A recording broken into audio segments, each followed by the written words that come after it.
La poesía. Y fue a esa edad, llegó la poesía a buscarme. No sé, no sé de dónde. Soleo de invierno o río. No, no eran voces, no eran palabras, ni silencio. Pero desde una calle me llamaba, desde las ramas de la noche. De pronto entre los otros, entre fuegos violentos, o regresando solo. Allí estaba sin rostro y me tocaba. Yo no sabía qué decir, mi boca no sabía nombrar, mis ojos eran ciegos y algo golpeaba a mi alma. Fiebre o alas perdidas, y me fui haciendo solo, descifrando aquella quemadura, y escribí la primera línea vaga, vaga sin cuerpo, pura tontería, pura sabiduría, de que no sabe nada, y vi de pronto el cielo desgranado y abierto, planetas, plantaciones palpitantes, la sombra perforada, acribillada por flechas, fuego y flores. La noche arrolladora, el universo, y yo, mínimo ser, ebrio de gran vacío, constelado a semejanza a imagen del misterio, mi santi parte pura del abismo, rode con las estrellas, mi corazón de desato en el viento. It was at that time poetry came to find me. Don't know from where. It leapt, winter or the river. Don't know how or when. No, not words, not voices, not silence. But I was called from the street, from the branches of the night, suddenly from the others, in violent flames, or coming back alone. I without a face. It touched me. I did not know how to say, my mouth, no names. My eyes were blind, and something began in my soul, fever or lost wings, and I made it alone, deciphering that fire. And I wrote the first vague line, vague without a body, pure nonsense, pure knowledge, of he who knows nothing, and suddenly saw the sky. Unlock and open, planets, pulsating spaces, perforated shadows, riddled with fires, flowers, flights, the revolving night, the universe. And I, the smallest thing, made drunk by the great void, starred in the image, likeness of mystery, felt myself pure part of abyss, turned with the starlight, my heart broken loose in the wind. La Poesía, the poetry, by Pablo Neruda. Big up, Pablo Neruda.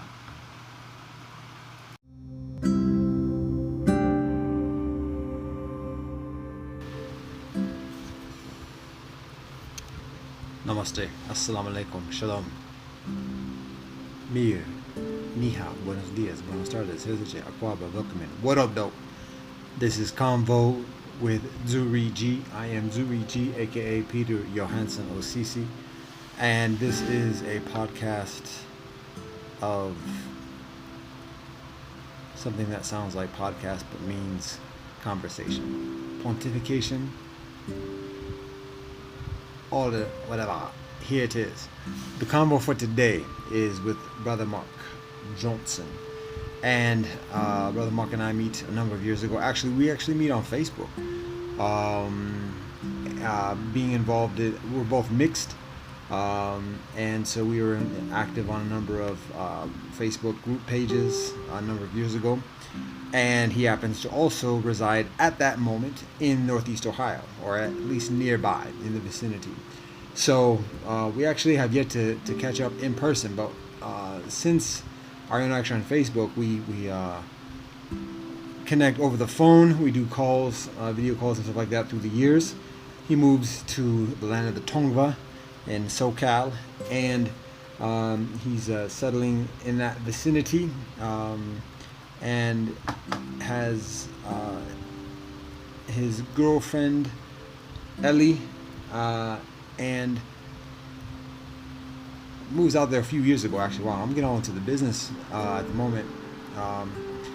Anyways, he moves out there a few years ago, and we continue to maintain contact. This convo is actually another one of the archives of the convo from the Mixed Spirits series, or Mixed Spirits series. And so he talks on his experience of being mixed, his spiritual background and walk in this life, and things that he's learned in that process, on that path. Much of the conversations that he and I have off record through the years talk about organizing within our mixed community, locally, continentally, as well as globally around the world. And so we kind of have that mindset and that continuing intentionality, or that proclivity. So again, it's been a while since I listened to this convo, but that's much of the background, the context. He graduates from Cleveland State a number of years ago, and he works in a number of fields, predominantly working in community centers with youth, and additionally he cooks chili, and I guess one other thing also that's appropriate to include is amidst his preparation for graduation from Cleveland State, he is diagnosed with epilepsy, and so on certain occasions, particularly amidst the cycles of the moon, he experiences episodes, and so obviously that's a significant change in his life when he first experiences that a number of years ago, and he continues to deal with that, and he continues to reconcile how people respond to him, the discrimination he experiences when on the job, and additionally navigating through public health institutions and bureaucracies, and just living life. So as a normal dude. So that is something that's intrinsic within the convo. And with that being said, here it is.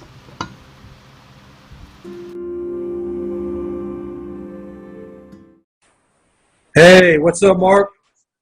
Hey Peter, how you doing, man? I'm doing all right. How are you doing? I'm all right, man. Just hanging in there. I Okay. got my phone. Do you use your phone or the computer? I'm using the computer. Okay. You, Sorry. Yeah, I don't know what's going on. I'm trying to figure it out on the computer, but the okay. phone's all right. All right, that's cool. That's fine either way. I can see you Oh, fine and hear you fine. So okay, cool. that's cool. Um, so how's everything going? How's your health? Uh, it's all right. I mean, I got some news, but they're still figuring things out as far as the surgery, if I'm a surgery candidate or not. Okay. The pills aren't working, so that's another thing. But Yeah, yeah. I had to get off. I had to get off of another pill. Yeah, tried 9 AED medications so far, Okay. anti-epileptic.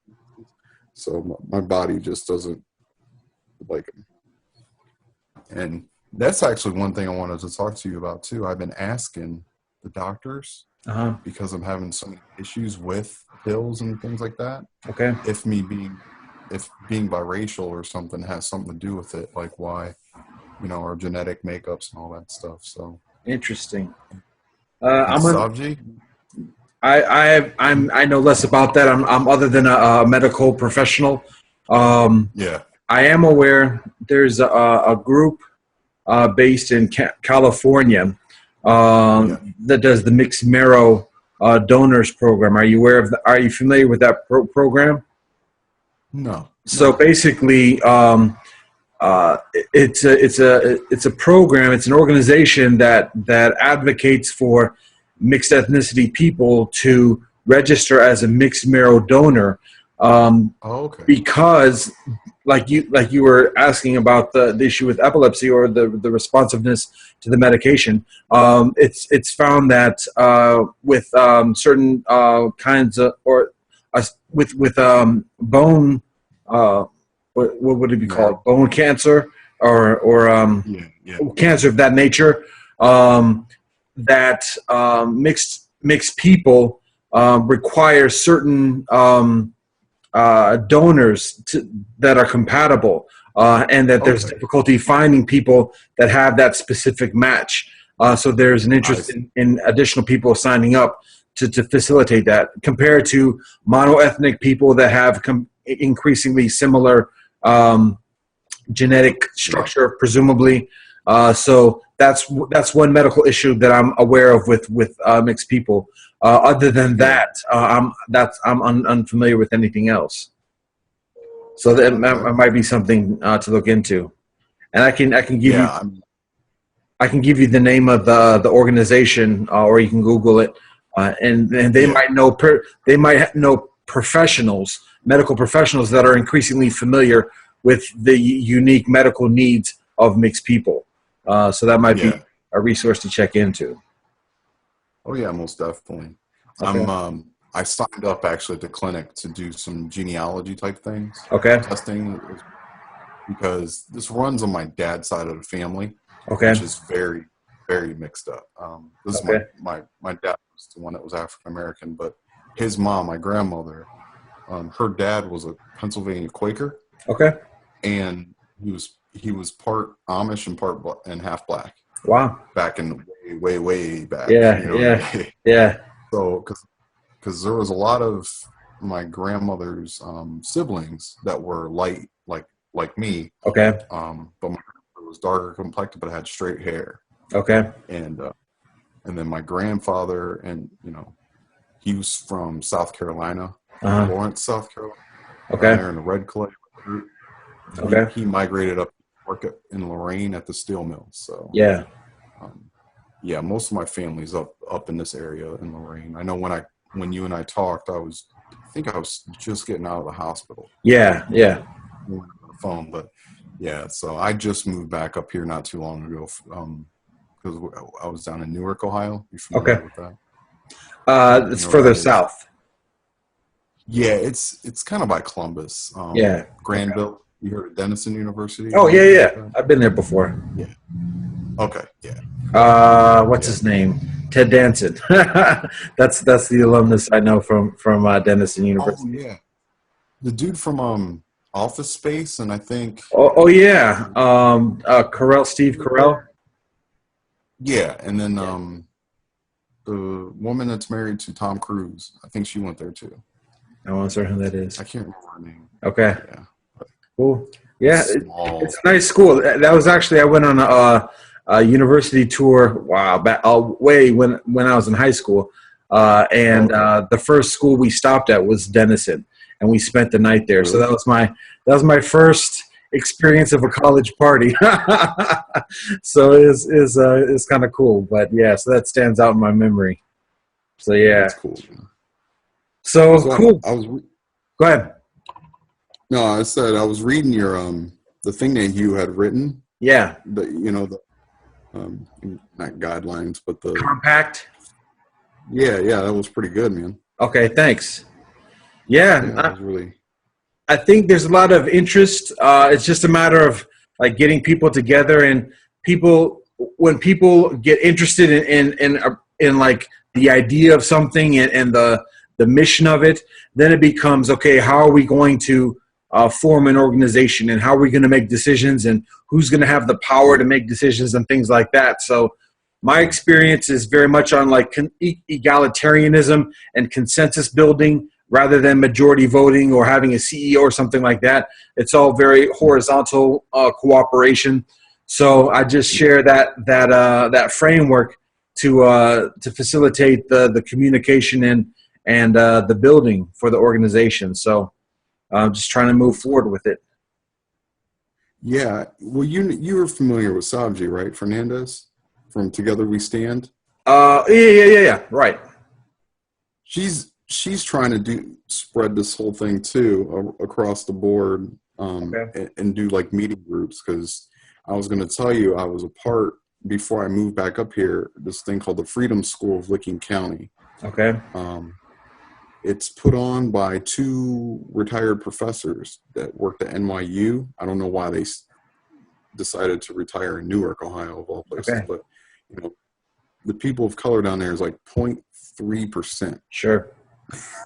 Yeah. So they wanted to, help out with those kinds of things. And my counselor at the time, he was friends with them, and they got me involved in this group. And they're really good people. So that I can give them, your information too. And we can, they can maybe help, because they know a lot about, getting that kind of stuff started too as well. So cool. Sounds well. Yeah, it was cool down there at the meetings. They had a friend of theirs that was a former Black Panther. Okay. He came and spoke with, everybody. Of course, it's a bunch of like white people and then me and him, but it was pretty cool. Okay. And I shared some of my poems and stuff, and I think I put that one in the Mixie perspective. Yeah. I shared that. I write a lot about that kind of stuff and, what's going on, just real type things. So. Okay. Cool. Yeah. It's just unfortunate I'm not able to get around driving, but yeah. I know that's like I'm without a car myself, so I have to be selective and judicious in the events and the activities that I participate in, because the public transportation here is kind of nasty, and it's expensive. So before, when I had a car, I would go to I do interfaith work in building peace and understanding cooperation between different religious and ethnic communities. So I would attend services and attend programs and events at different houses of worship and community places. I'm unable to do that at this point. And so I'm kind of like building community where I am and inviting people to come there. But in terms of like getting out of my neighborhood, it's comparatively selective, the occasions that I do so. So it can be challenging. Oh yeah, for sure. So I know what it's like. Yeah, February it'll be 2 years since I've driven. So okay. Yeah. It'll be about the same time, February, March. It'll be 4 years for me. So yeah. But you walk more, or you get out sometimes other ways a little bit further in, and you adjust accordingly. And so you find other ways of doing what you need to do and getting things done. Yeah, definitely trying to, for sure. Yeah. But yeah, I actually met someone who I submitted a poem, I think, on the group called Choosing To. Okay. And it was kind of a dedication to my mom. Okay. For raising me and whatever. But a girl or a woman from Jersey, she's mixed as well. She's Japanese and white. Okay. Read the poem and, said thank you for, sharing that. We started talking, and actually she's going to be coming out here to visit me. Oh, wow. Okay. So that was like really cool. I don't know. I might have found my person, but she's an English teacher in Harlem. Okay. So she commutes from Jersey to Harlem every day. Yeah. I teach like 7th grade. I think it's 7th grade English. Okay. That's we got to talking. Yeah, it was cool. Yeah. Nice. So, you never know when you're going to make that kind of connection. Oh, no doubt. I mean, I wrote a poem. I think I might have sent it to you, called Swirl too. And I keep asking why more mixed people don't date other mixed people, you know, because it seems like we all understand each other very, very well. You know, well, even like I said, her mix is Japanese and white, but she feels like she's out of place sometimes. And, you know, it was hard, but she's like, I didn't even know a mixed person until she said she was 20. And I was like, Sure. Really? Yeah. And you know, that stuff is just really interests me, and it has since for a long time. I think in college is when I came up here. I went to Cleveland State. Okay. And I had cornrows probably down, I don't know, down in here maybe or something like that. They were pretty long, you know. Yeah. But the black people didn't accept me. They were like, "You talk white." And down in Granville, I got that complete opposite. I had to deal with a lot of racial problems, like people bringing nooses and Confederate flags that threatened to hang me, like a lot. Wow. So when I came to Cleveland, I figured, you know, I had to, you know, wore baggy clothes and had my hair the way it was. Yeah. I figured that, you know, I'd fit in, and I didn't. I was like lost for a little while, but I became friends with another girl. I think she came in my second year, and she's from Painesville, but she's got two brothers, I think, and had both her parents around, but she still had identity issues and that sort of thing as well. So we became like brother and sister, and we were trying to figure this thing out on our own. But like mixfolks.com and mixrace.com back in like 2003, 2004ish. I think so. That sounds recognizable or familiar. I mean, that was actually about the period where I started like learning about the mixed ethnicity movement. And I found out my brother gave me, actually, this was after I graduated from law school. I had been like, I've been in environments where it's predominantly of people of European ancestry, and then environments where it's predominantly people of African ancestry, and kind of adjusted in each setting. And then when I graduated from law school, my brother gives me a magazine that was produced or published by a group called the Maven Foundation, based out of Seattle. And I'm like, wow, a magazine specifically for mixed people. And it's by this Asian European dude. And there's a photograph of these mixed Latinos on it. I'm like, what's all this happening? Like the only kind of setting that I was familiar with before was other mixed people of African and European ancestry.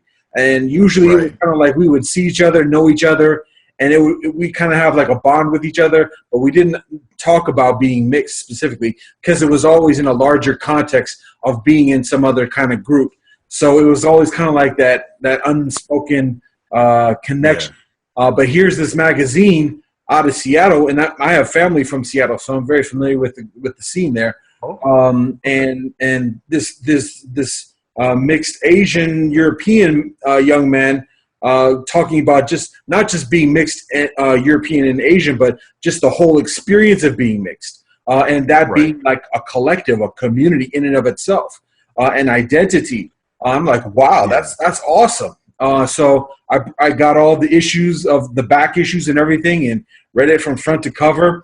Contacted and got in contact with the people and looked at the website and read the website throughout, and started searching and finding other organizations. And then it was about almost 8-10 years later that I find out about the Critical Mixed Race Studies Conference in Chicago at DePaul. And so I'm unable to attend the first one, which was about 6 years ago or 5 years ago. But I attended the second one 3 years ago. And I'm like, wow, this is actually a thing. And it's beautiful to see people from different mixed backgrounds coming together as like a collective and identifying with just like the mixed experience in general. And obviously there are unique experiences depending on people's mix and everything else. But just the fact that people are identifying in this general manner, I find fantastic. And so I get inspired by that and find out what I can do to contribute to the cause. So I attended one year ago. I'm uncertain if I'm going to attend the one in Los Angeles next year, but definitely planning to stay involved and continue building and trying to get like this foundation or something off the ground that does formal advocacy like an NAACP or something like that. That does like counseling for families and providing families with support, providing youth with development support and dealing with those issues of identity and belonging and solutions on how to deal with that. Giving culture and arts, giving that artistic expression of the experience so that people can like identify with it and understand it and learn about it in a comfortable manner, in an entertaining manner even, and just other things like that that support and advocate the experience. So there are organizations that are doing it, but there can be more, and there can be support for that as well. So that's what we're looking to do. Well, that's great. And I told you, I think when we talked last time, that I've had this in my head now. I want to go back to get my master's degree in counseling, but with my memory and everything, the way things are going, with the epilepsy, obviously that's the number one thing to get under control. But I wanted to do something where, helping out younger people or just anyone that's mixed with identity issues, single parents, especially single parents of mixed kids, and people obviously in interracial relationships as well. Because I've had a couple, bad, weird experiences, like where my last ex, she said her dad wouldn't meet me and called her like a nigger lover and that sort of thing. That's tough. Like stuff that my mom went through back in, I was born in the 80s, so but just and it's my mom's side of the family, there's 7 of us, and 5 of us are my 4 cousins are half Puerto Rican. So, and they got kids that are, my one little cousin was here earlier, and I think last week he was here, and I was talking to him, and he's out, he's I think 11, and I was talking to him about being mixed and does he have issues and does he feel like he doesn't belong, and he said so I was like, man, same type of stuff that probably you and I were going through, and it's still happening. Depends on where you're at for sure, but are you from? Let me ask you this: go ahead. We're chopping it up, and you're actually like sharing some insight that I want to build upon. But I mentioned to you that I'm doing this project of the Mixed Spirit project of talking with mixed people about spiritual experience, cultural experience growing up, and things like that. And so, are you okay if we get into some of those questions? Yeah. Okay. Yeah, go ahead. So, so just to give you a background on the project, so I do interfaith work and I also do mixed ethnicity work.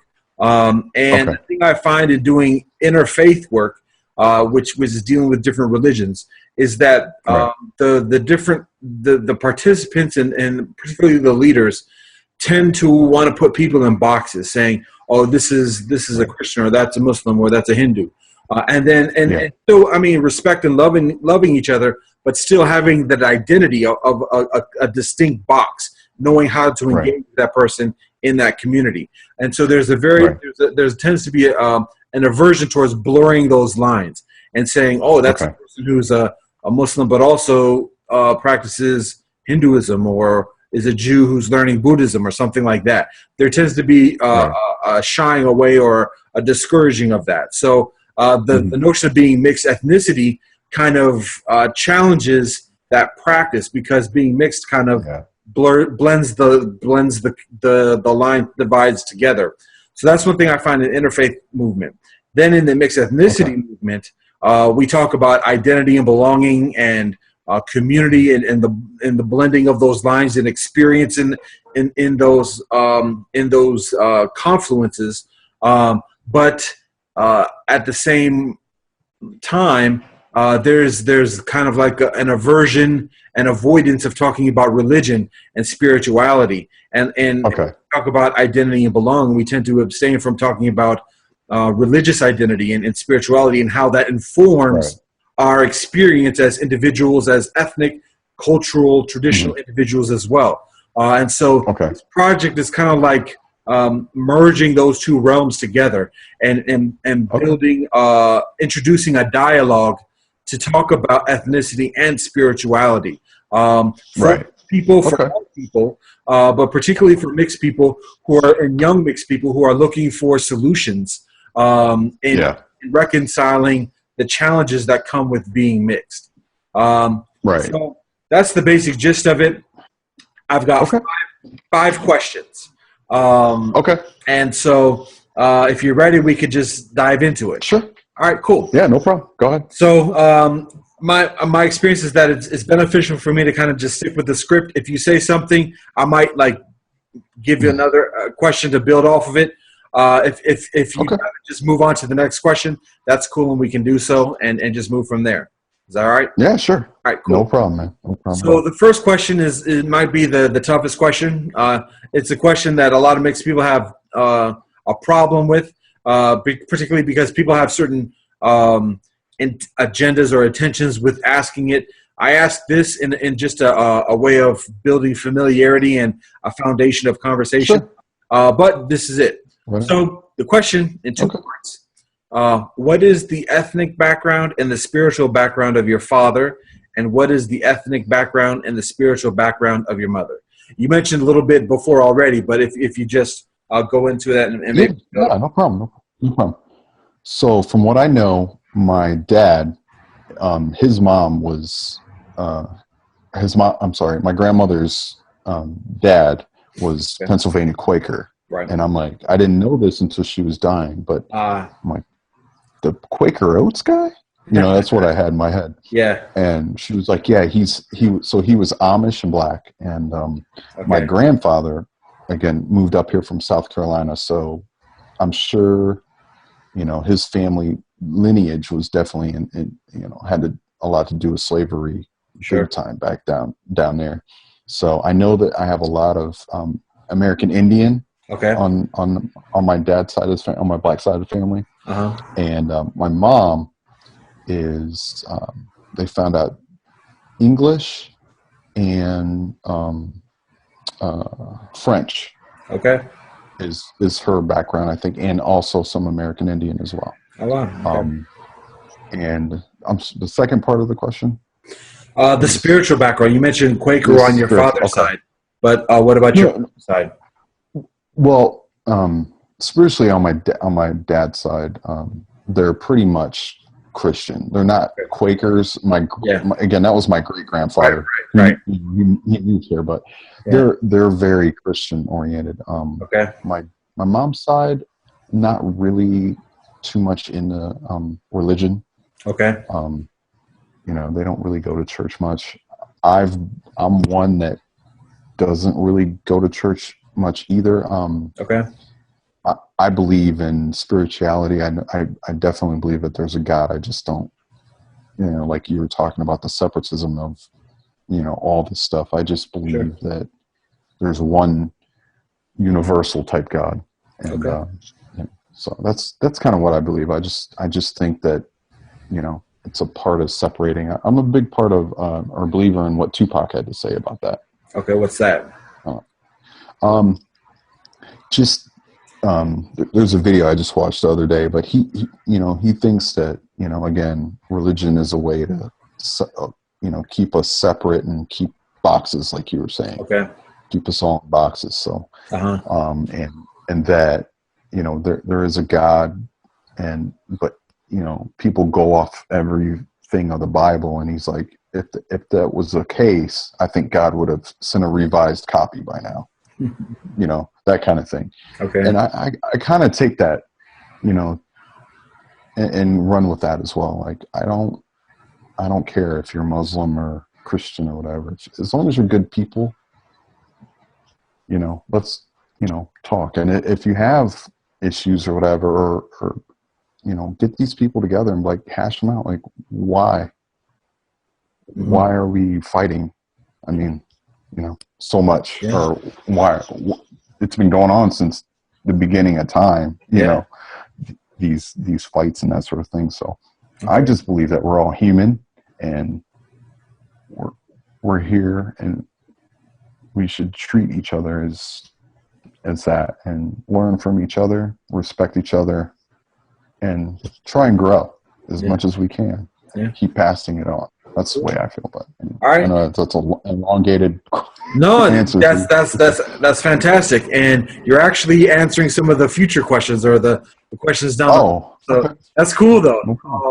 No problem. But so I just want to follow up on one thing you said. So you mentioned on your father's side that your father's family is comparatively religious and Christian, and you mentioned on your mother's side there's kind of like maybe agnosticism or just an indifference towards religion. So given those backgrounds and given the ethnic backgrounds of your parents, how do your parents meet and come together? From what I know, they met in high school, at Lorraine High School. Yeah. Because my mom was living in West Salem at the time on a farm, and then moved up to Lorraine. Okay. But that's how they met. And I'm not really sure how it all kind of went down. Sure. I didn't know a lot about this until I actually lived in California. My aunt told me some stuff, but okay. I don't know. I think I know my dad was a year older than my mom, so she must have been a junior, and my dad was a senior or something like that. But that's how they met, and because my mom's side of the family is they were very against like that kind of thing. Okay. All right. Cool. Yeah. So that brings us to question 2. And you mentioned talking with your grandmother and her talking about your great-grandfather having the Quaker background. So so I understand. We're getting to know each other, so I know a little bit just what you said today about your family background. So I'm just making some presumptions. So it sounds like you maintain contact with both your father's side of the family and your mother's side of the family. Is that correct? Yeah. Okay. That's correct. So so growing up, what does your father teach you, or what does your mother teach you growing up as a kid? Either spiritually or culturally, or just ethics or morals, or what kind of lessons stand out that your parents teach you growing up? Morally, definitely how to treat people with respect, and just try to help out when you can. Even if you don't have a lot, just try to give what you can, and go from that point. I didn't spend a lot of time with my dad growing up. I stopped seeing him around 10 or so. But that side of the family, I definitely was super close with. Okay. More so than my mom's side. My mom's dad disowned me until I was 13. I'm sad to hear that. So yeah, but so I spent a lot of time with my mom, and like I said, we just try to treat people with respect, and just help out and things like that. But I also learned that on my dad's side of the family, like they just help out anybody. Okay. It doesn't matter who you are. Let's say if you were to come over for a reunion or something, you'd be part of the family, and they'd welcome you back. Okay. Like, you know what I mean? They're just that kind of people, and very, very open-minded.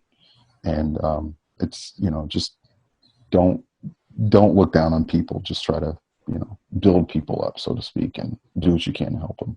Yeah. Are a lot of the main things that I've learned, and I've tried to keep a hold of all that, even though the world we live in is definitely not like that. I hear you. So, but I definitely try and do whatever I can to help, even in my condition, and I'm really struggling right now, but I try to help out any way I can. So. Okay, cool.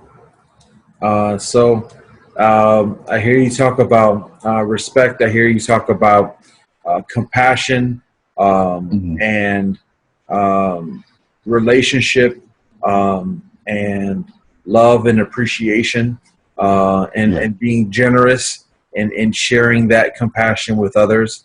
So Yes, those are some powerful, essential principles and experiences to share and to learn, particularly as a child, but to continue through adulthood. And so obviously it's something that stays with you to this day.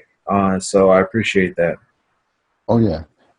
And to answer your question about, I think you asked about learning about being mixed or if they taught me about that. Sure. I didn't really understand it as a kid. Okay. I didn't understand it until I actually moved down to Newark. Okay. And because Lorain is, I'm not sure if you're familiar, I'm sure you've heard of it. Yeah. It's pretty mixed up here. Okay. A lot of Puerto Ricans, a lot of black people, and white people as well. So it's there's quite a bit of mixed people here. But when I moved down there, I was one of, I think, 5 or 6 people total of color. Right. Yeah. So it was like culture shock, like crazy. Yeah. And that's when I kind of found out, like I said, going through being treated the way I was by some of the kids there with the, bringing the Confederate flags and almost the KKK type member people. And that's when I kind of started to do research about my black side for the most part, but also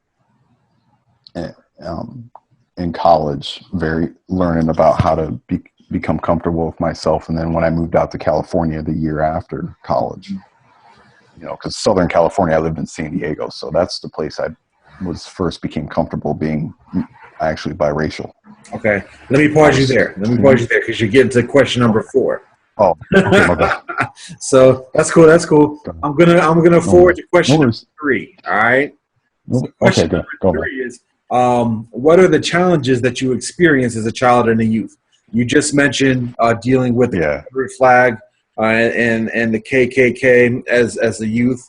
You also mentioned being in Lorain and feeling kind of isolated in your experience, and also being unaware of what it means to be mixed as a child. So I find that these are issues and these are challenges that many mixed people experience. So is there anything else you want to share in terms of what challenges you experienced as a child and a youth growing up?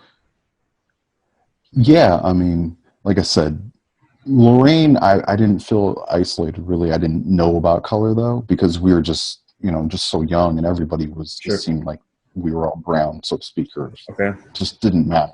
Now, down in Granville is when I really had it smacked in my face. So, but,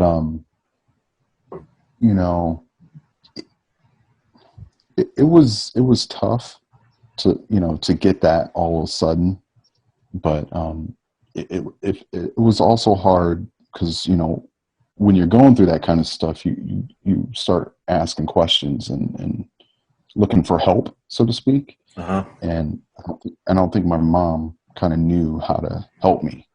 Okay. So it became really, really difficult. Now my best friend from Granville, he's half Puerto Rican and white. He moved there from Columbus, so him and I kind of had this similar thing, but he was a star athlete, so he got a little bit better treatment than I did in like high school and stuff like that. But so that was it, and from that point. So, what was your experience in California? You mentioned living with your aunt in California. Yeah.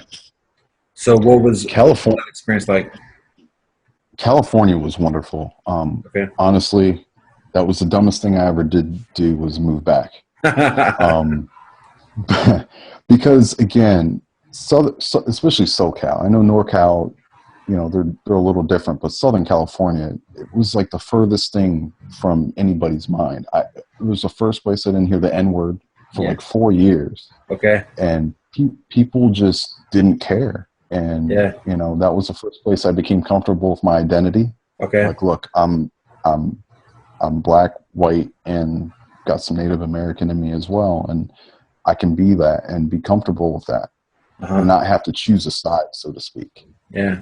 Because I think in the Midwest, it's so backward. I mean, so slow still with a lot of this stuff. So it was the first place I became comfortable, and I fell in love with that. And, you know, the 75 degrees all year round was great too. But the people, that helps.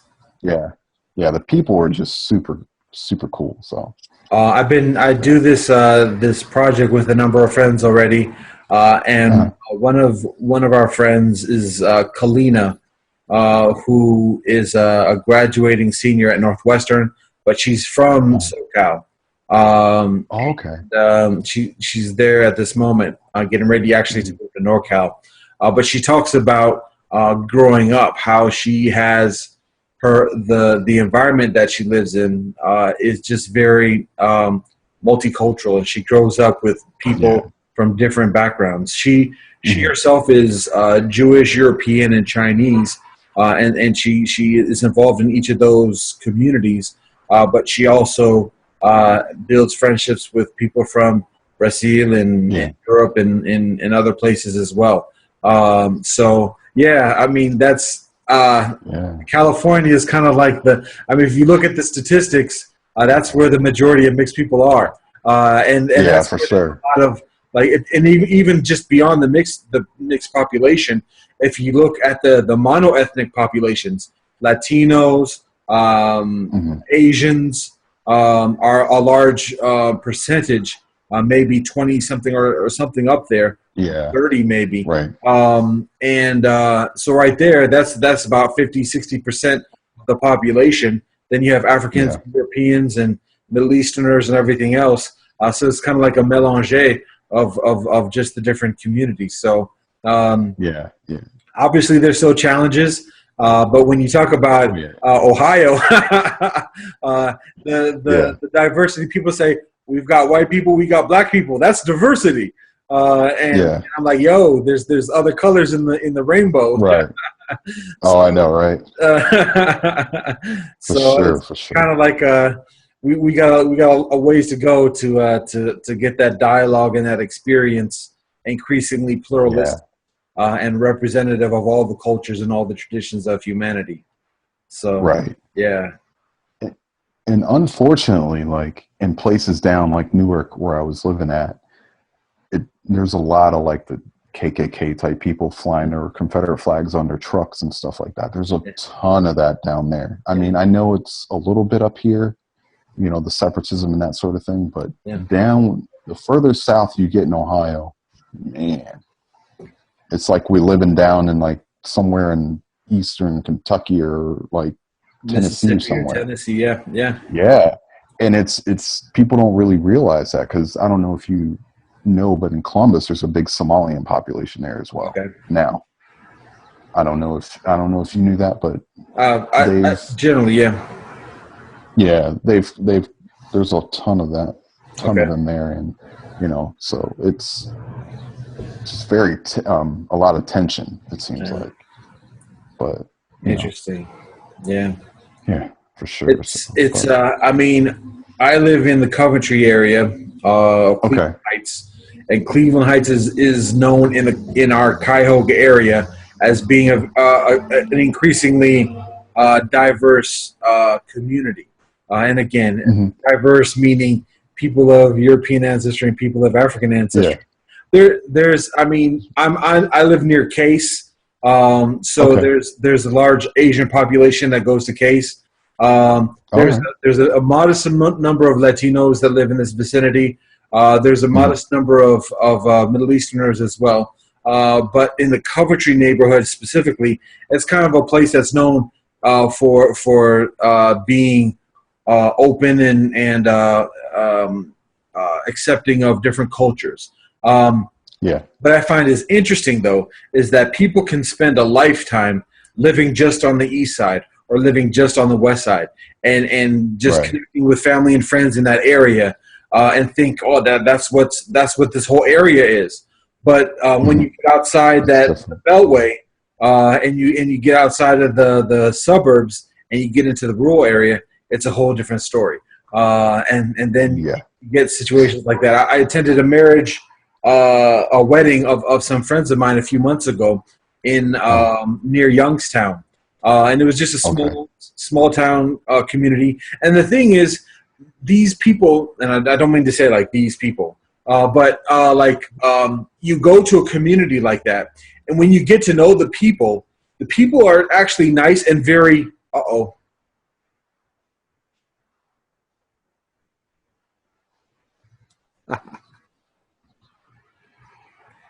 I'm uncertain if you can hear me, Mark, but it looks like it just cut off. Here we go. I can hear you.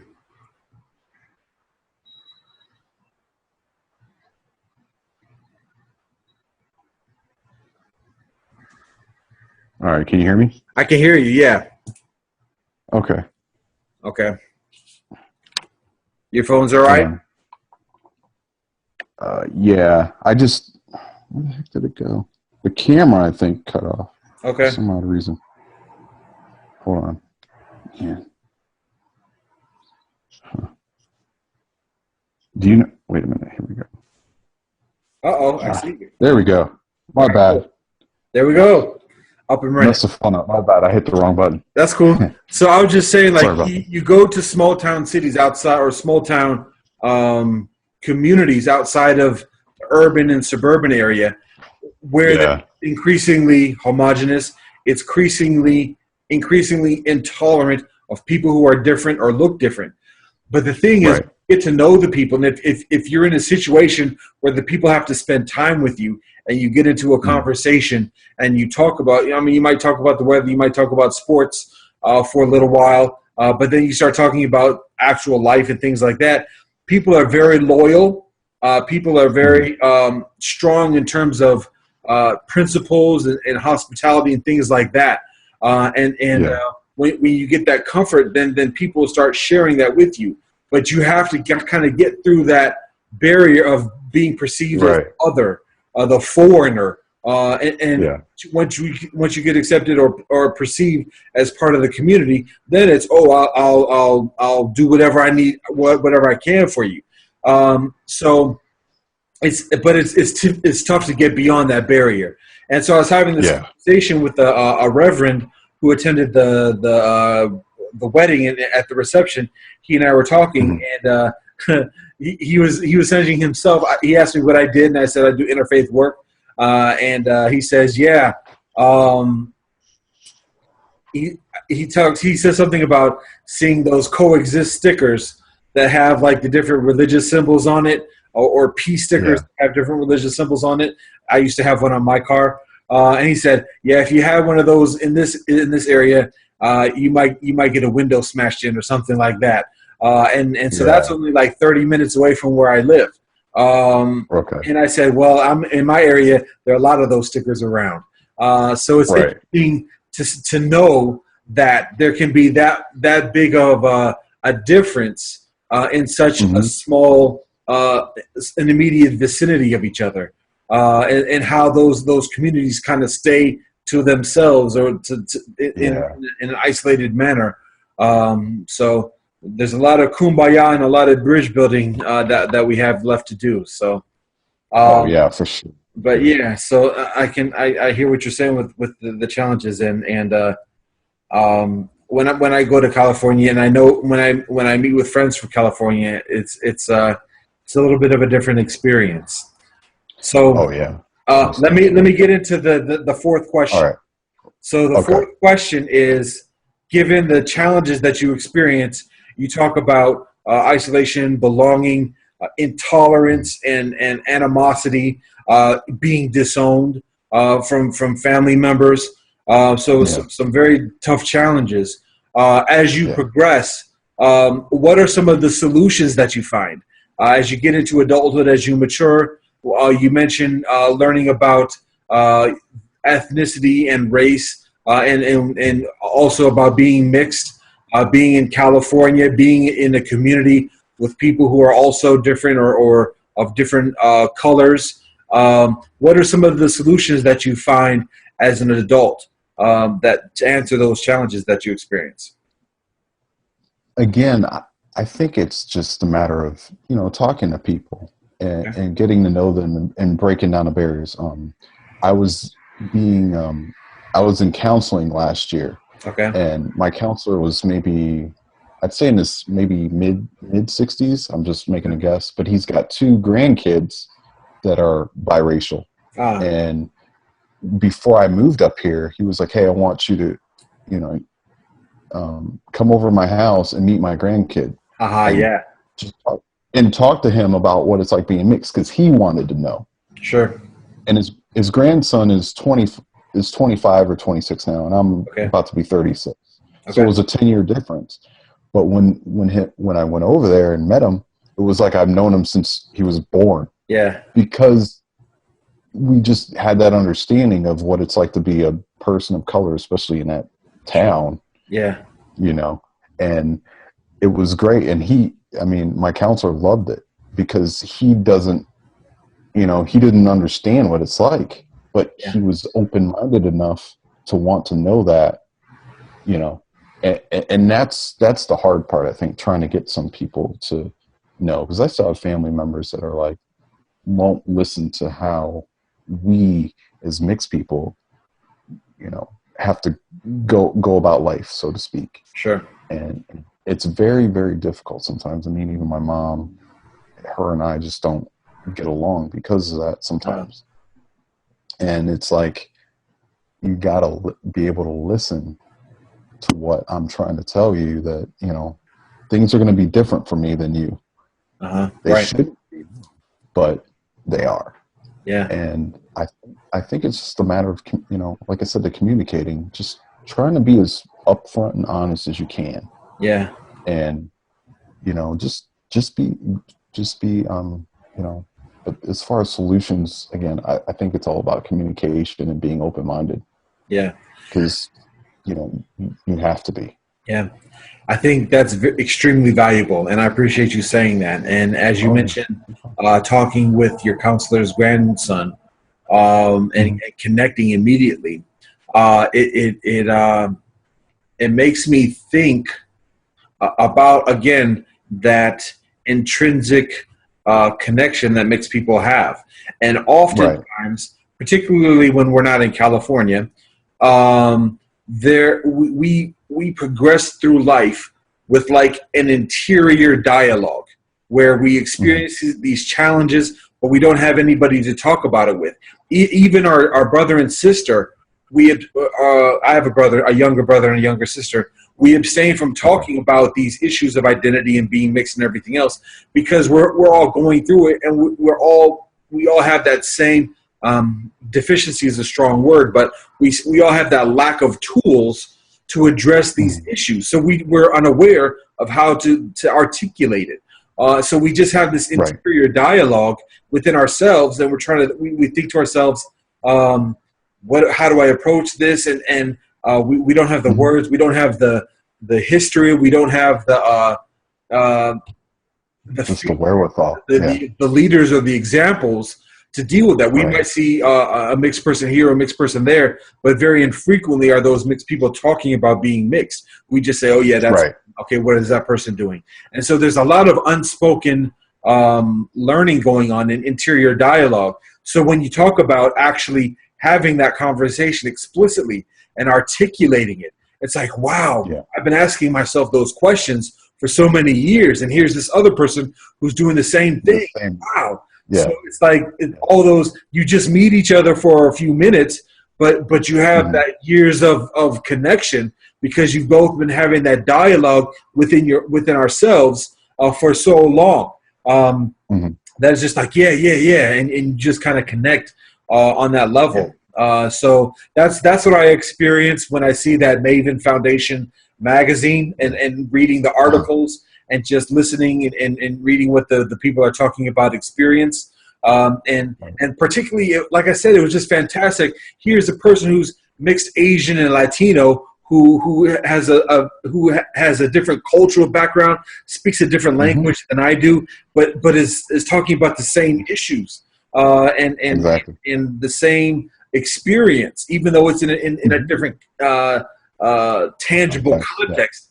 It's like in a transcendent manner. It's the same thing, and so it's a beautiful thing when we articulate that, we share our experience, and that's kind of like what this project is about as well, is sharing that experience and making it available for others who are going through it and are interested in getting some insight about it. So I definitely appreciate you sharing that solution in this conversation. Well, I also forgot to mention about my family. So my grandmother's brother was, we called him Sarge. He was one of the first African-American soldiers in combat in World War II. Okay. And he was also in Korea and Vietnam. Wow. But he picked up my auntie, my Aunt Peggy, from Japan. Okay. So they had, I think, 7 kids that were half Japanese, and my uncle was black, white, and everything else. But so, but one thing I want to do at some point, they're all my mom's age, so they're in their 50s or something like that. Okay.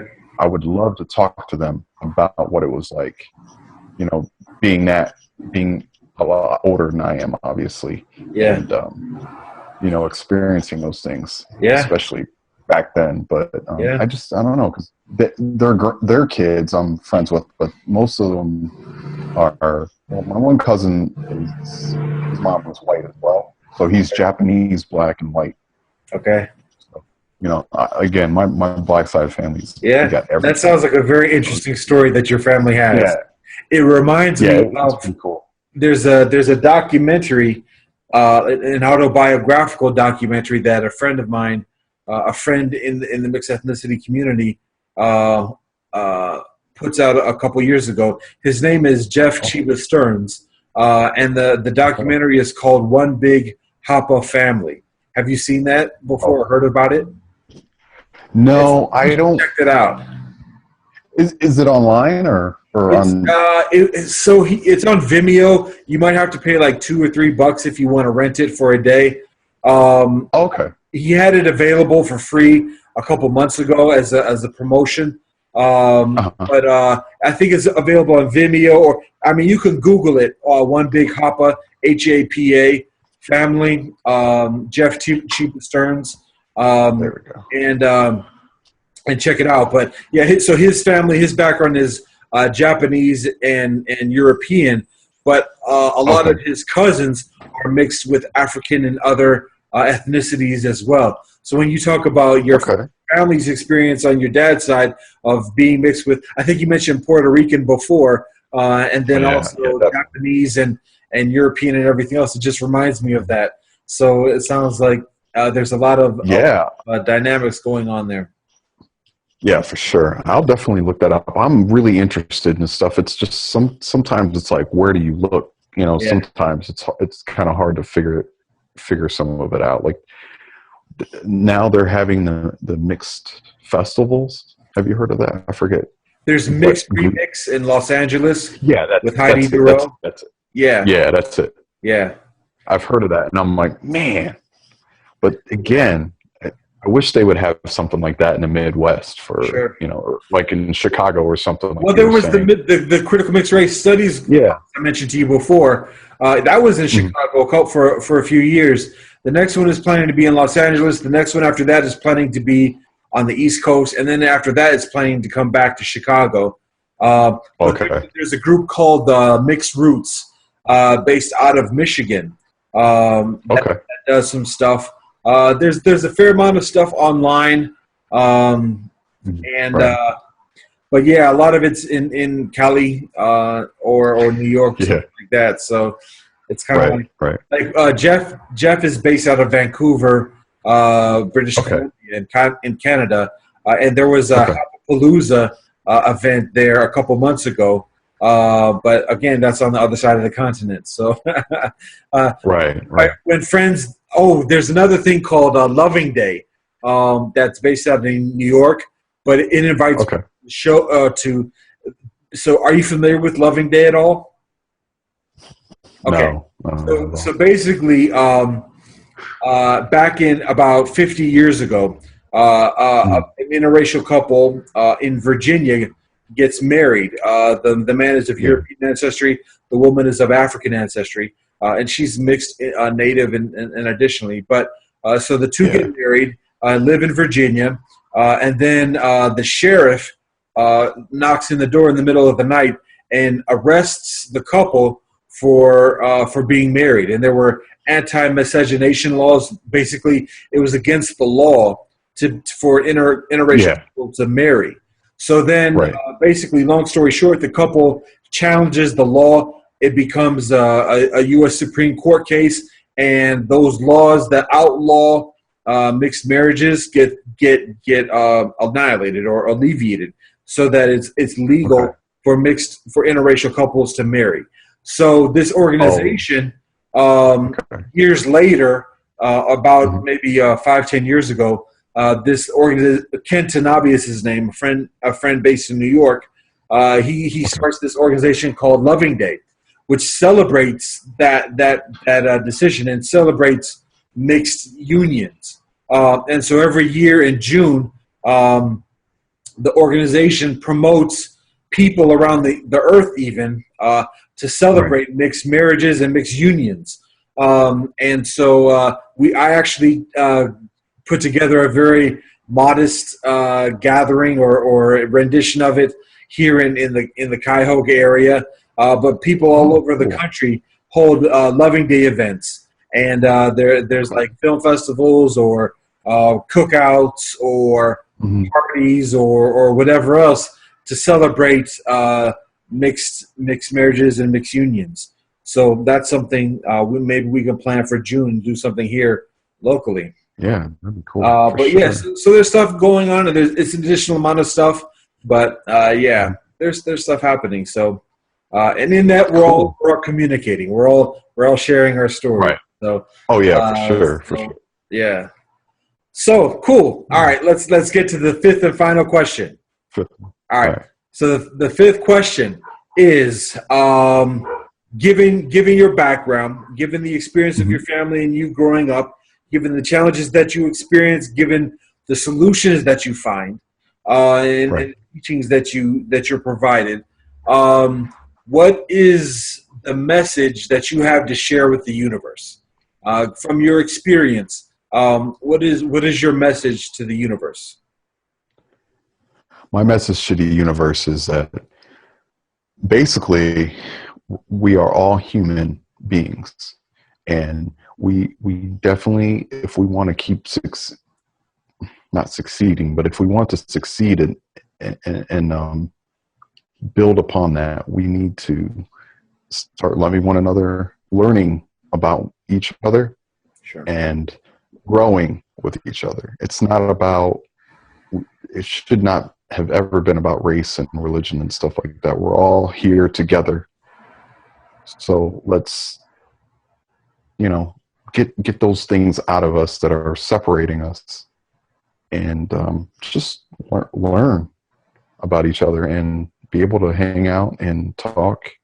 If you have a difference of opinion, just let's talk about it. All right. You feel this way, I feel that way. How can we get together and take the positives from each side and, grow that way? And, I think it's, it can be done. It's just a matter of, time, obviously. And honestly, I think us as mixed people are going to be the bridge to, getting to that step where we can get to that point where we can all talk to each other. Mm-hmm.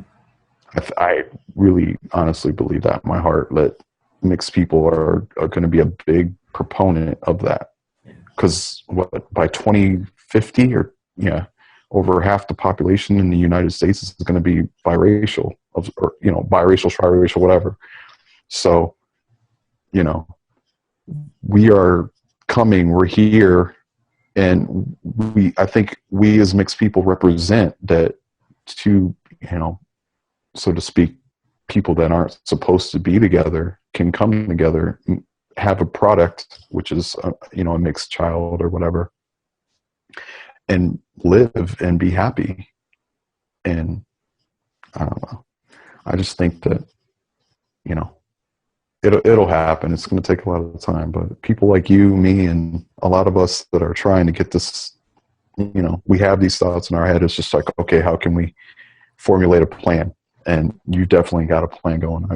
I wish I could have that. I got the poetry, Yeah. but yeah, I feel like that. I mean, you know, I'm a big Tupac fan, and Okay.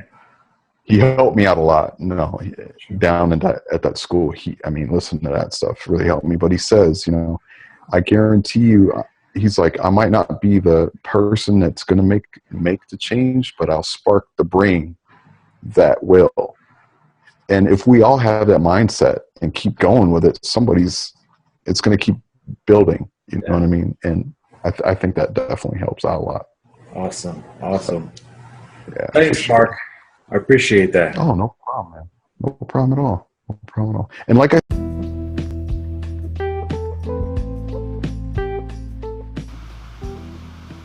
Spark the brain of the one who does.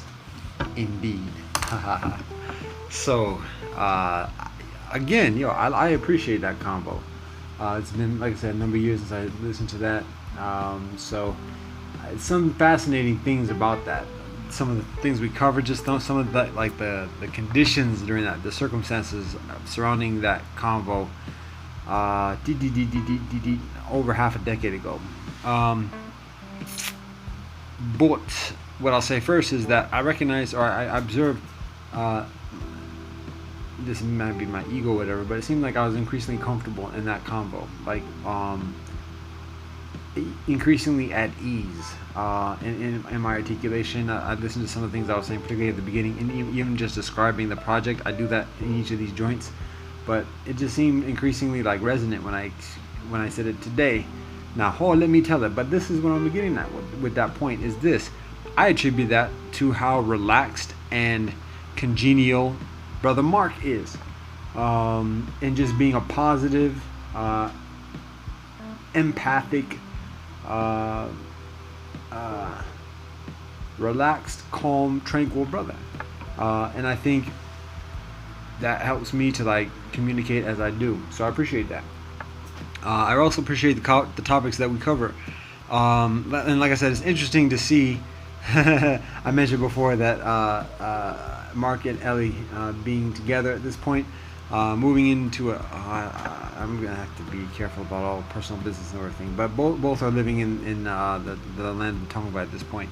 So it's interesting to hear him talk about just meeting her in that convo. And so I didn't know it was that early in our series of conversations. So that's one funny thing, or one amusing thing, just to see that kind of progression and know where things are today. What else? Oh yeah, I dropped 400 pounds since that joint. So that's a big thing. He talks about doing the poetry. We work on that, or we share some of our poetry and conversations since that. So that's something that's very important in his walk, and so I appreciate his referencing that. We also talk about like community organizing at the beginning and at the latter part of this convo, and it's amusing to me because I think of like in many ways it's like, wait, we still have yet to like get things off the ground, this and the other. But however, that being said, we have made some strides. One is that collectively we complete a global census of the Mélanger diaspora, and that is a considerable undertaking. It just means actually getting one document from the United Nations, but like extrapolating some information and presenting it accordingly. But the insight, the intuitive knowledge and guidance that's shared through that process is very beneficial and formative.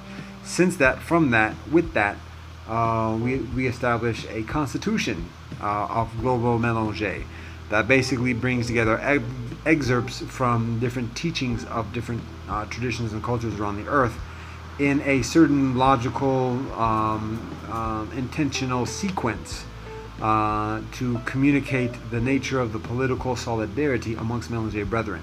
And there are a number of additional documents that emerge from the progression of these works meaning written works, but also the process, the striving that go around the writing of these works. So at this point, what we do, we're focusing on, and now I'm getting to the business. I've shared the business joints currently, but before I'll say this just because it's part of the convo, because that's what we address. But I've said before, pluralism, that's what we're focusing on. Pluralism clubs, pluralism initiatives, and cuatro experiences of pluralism. Experience numero uno is multiculturalism and interfaith, which is defined as an interest in people of different lands. Experience numero dos is mixed heritage, which is ancestry from people of different lands. Experience numero tres is world citizenship, which is commitment to people of different lands. And experience numero cuatro is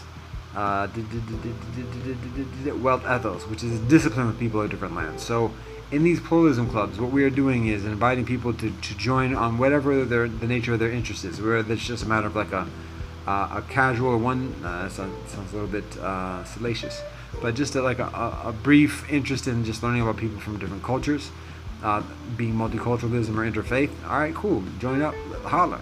If it's, I'm from a mixed background, I'm not too tough about identifying one way or another, but I am interested in learning additionally. Cool, let's roll. If it's world citizenship, that's like, okay, yeah, I'm all about this, so let's do this.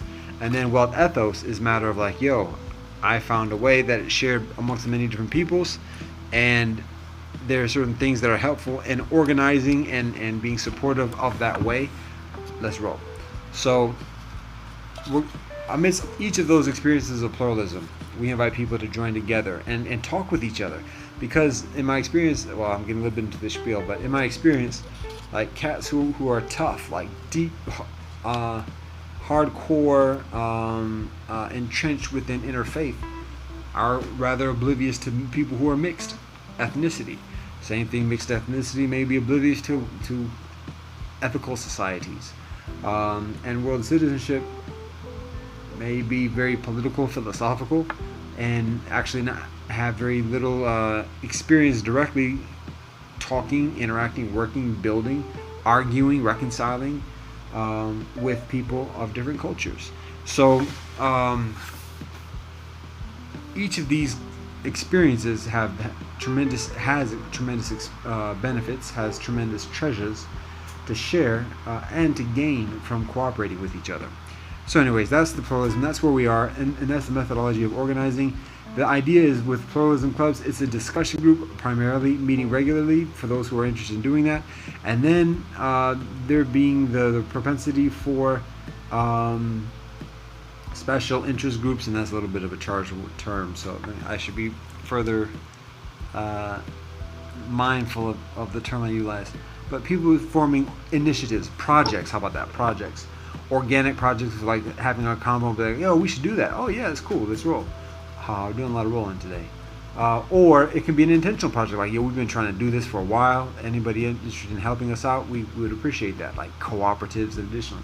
So that's actually one of the projects. So that's when I think about the convo that Brother Mark and I have in this joint, and we're talking about community organizing. Like I said, in some ways it's like, what have we done since then? Like, what have we accomplished? Where have we gotten? Simultaneously, like, we've made some moves. Like, we're like, serious. But it's much of it is like subtle and fine tuning of things that we've been working on for a while, and now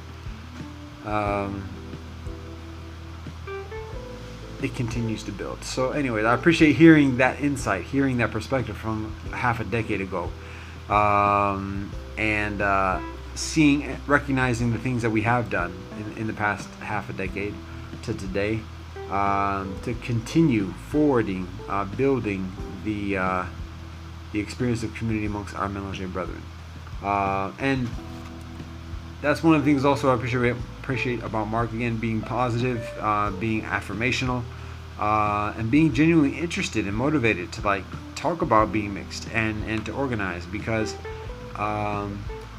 there's the weekend kind of activist, or there's the weekend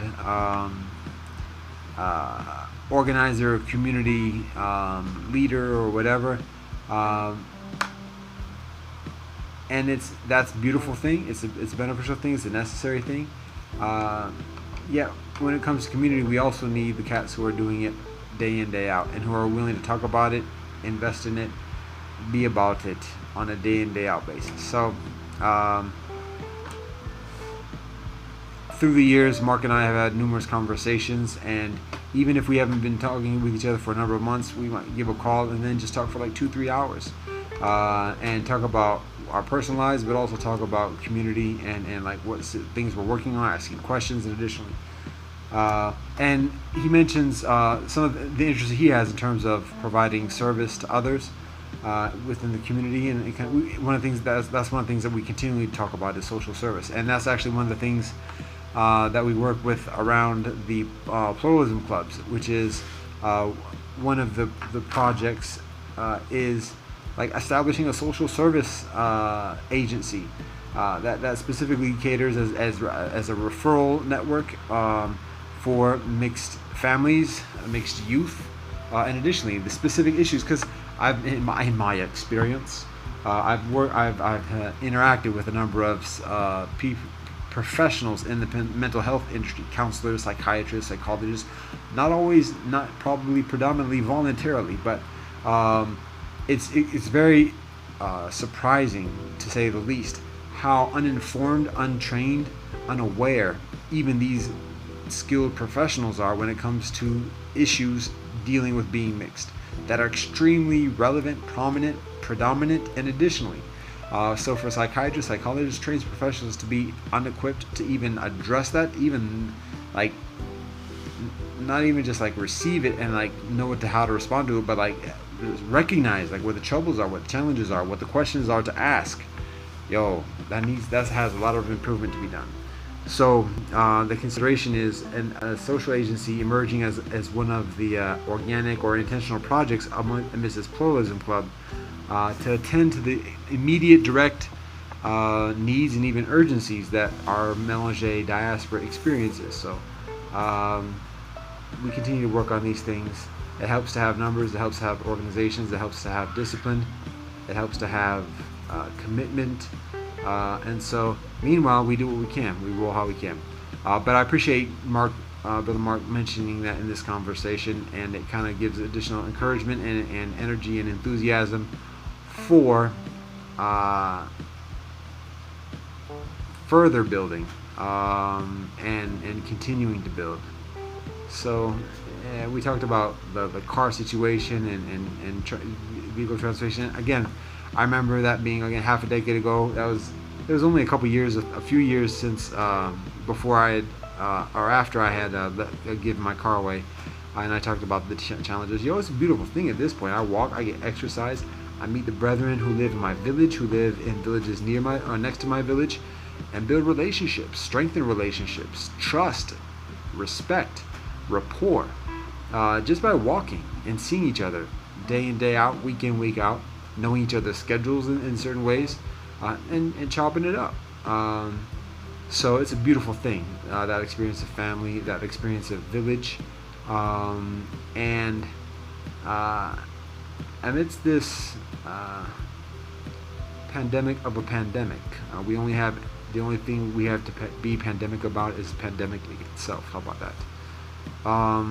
But anyways, amidst this, there's recognition that some people who are extremely knowledgeable and skilled in many ways, i.e. doctors I'm talking about, are also simultaneously very often ill-equipped, unaware,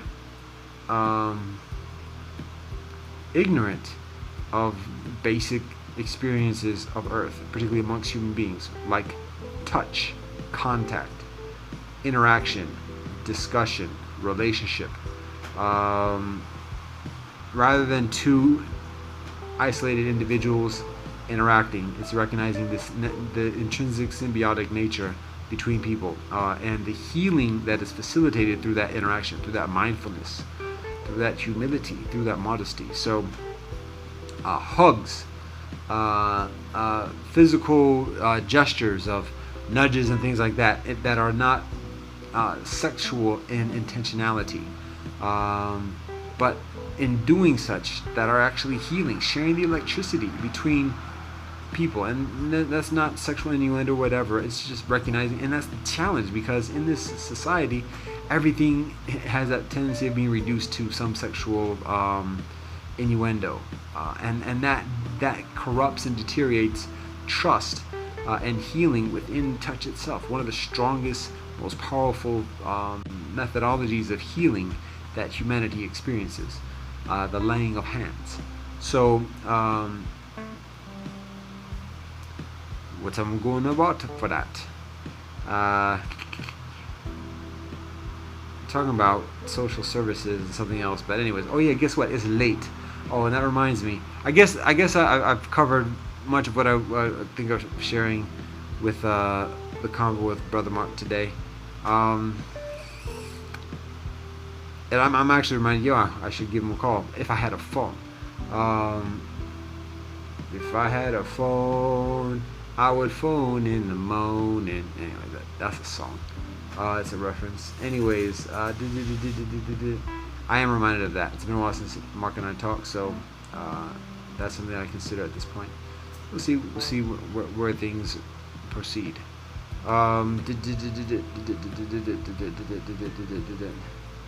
That's much of what I have to share regarding the combo, and we can, like I mentioned, we continue with the other things. I am preparing a treatise that succinctly articulates basic ideas, basic teachings, basic guidance that I've received, that I share in the path that I walk. But that it begins with patience, being still, being quiet, and being honest.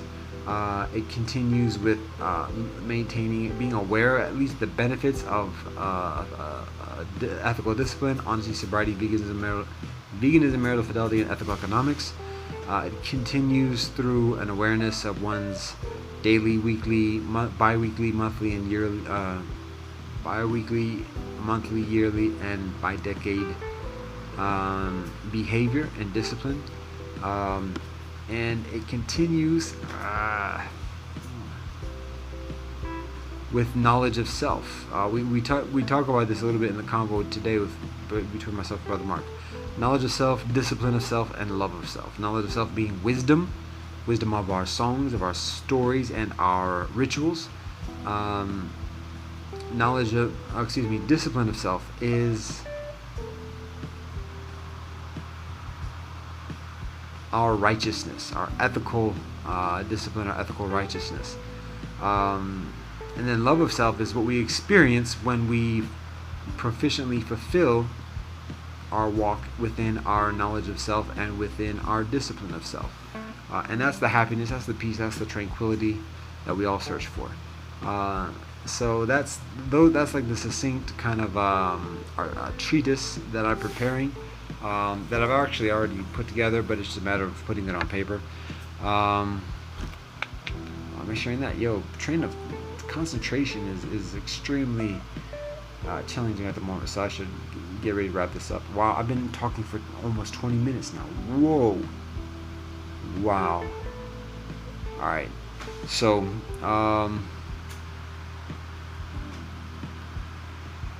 strengthening our work, our building within our Melange diaspora, our Melange community, connecting with conventional institutions within different communities and different experiences of the socioeconomic hierarchy, to strengthen the institutions and systems of our Melange discussion, our Melange cooperation, our Melange living. So those are some of the things. Those are some of the things that I consider, that I think about, that I build with from listening to this convo with Brother Mark.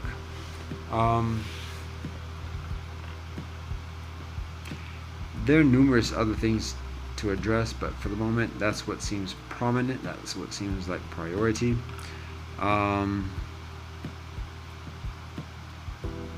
Oh, I mentioned like what it being late at the moment. So I'm before in previous weeks I've been delayed in sharing these from sometimes over a day or so. And so I mentioned the intention a couple weeks ago of recording these joints on Friday before the weekend, such that by Soleil Day I can be just I'm able to just upload it very simply, succinctly, expediently, accordingly. This weekend, a week ago, haha, a week ago I actually do that. I do record the joint on Friday. It's all ready to go on the computer, ready to upload once I get a Wi-Fi connection. I do that and I upload it, and I'm thinking, oh, okay, it's I have it uploaded. It's online. Then later that evening, Soleil Day evening, I noticed, wait a minute, it's still here on the computer, on the hard drive. It seemed as though it did not take, or the window was still open on the online page. And so, indeed, I refresh, and then I have to upload it again. So in actuality, I abstained from uploading it on the Soleil Day evening as I had intended. So it looks like it was late, just like all the other ones before that were late. But in actuality, I made strides, I made efforts to have it recorded and available days before it. All that being said, now we get to today. It is a quarter till midnight, and around about midnight, and I have yet to upload anything for this evening. It's Soleil Day, and I worked on some other things that such that I didn't put this together earlier, and it seems like, oh, he's just slacking again, and particularly after a week ago of saying I was going to record earlier, and then I ended up uploading the next day after it was supposed to be uploaded, or scheduled to be uploaded.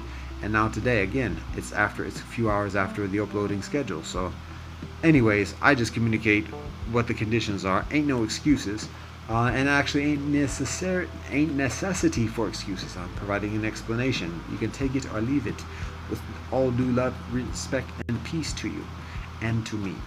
So there's that. I can share the thing that I do work on this past weekend that occupies my time, my effort, my energy, my concentration for a number of days. I didn't do it during Shabbat, but it still influences me during Shabbat, and I'm mindful of that too. Is a transcription of the post-pandemic rendering of Martin Luther King's "I Have a Dream" speech. We call it "We Have a Dean."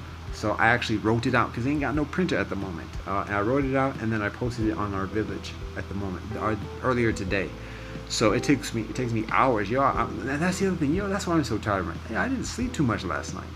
So it took me hours to transcribe that. And I did it twice. I did it once with just a pen. And I was like, once I put plastic on this joint so that it'll have some endurance amidst the elements. Once I put the plastic on, if the plastic shines, it's gonna be difficult for people to see those lines. So I went over every word, and it's like a 15-minute speech, and I made it even a wee bit longer. So 15 minutes, you can do the math on how long you think that is. How 100 words per minute. Anyway, something like that. It's long, and so it took me hours to just transcribe that, and then I did it over again with a permanent marker. Well, that was long. And I even did an original drawing of a classic photograph. To be honest, I think it's a photograph that many black young brothers who grew up without a father, probably have a very strong, I'm not gonna say probably, have a strong inclination towards looking at that photograph in a fatherly way. People have the tendency of celebrating martyrs, and so those are two martyrs right there. So it's easy to have that kind of affection and reverence and deference, but particularly because the two are together and laughing when there is a lot of communication and vitriol about the two being at each other. So to see a photograph where they're both genuinely sharing a positive, happy, congenial moment, that's encouraging, particularly for young brothers. Straight up. So wow, how do we get on all this?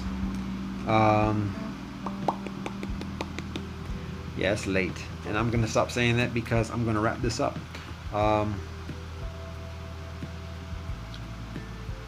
We continue with the medicine patches.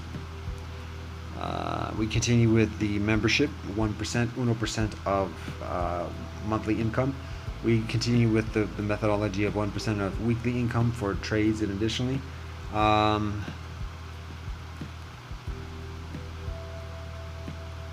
we continue to build ethical-based co-op, and additionally, and we appreciate the support, the interest, the involvement of our extended brethren of Earth and the universe